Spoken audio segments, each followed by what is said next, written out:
అడుగులో పతనం, ప్రజలకు వెన్నుపోటు పొడుస్తూ ఇది చంద్రబాబు మూడో బడ్జెట్.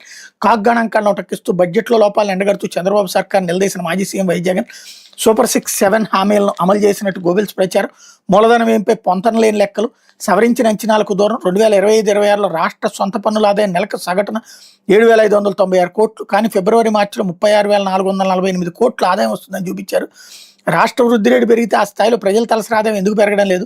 రాష్ట్ర సొంత పన్నుల ఆదాయంలో 1.97% వృద్ధితో దేశంలో అట్టడుగున 22వ స్థానంలో ఆంధ్రప్రదేశ్.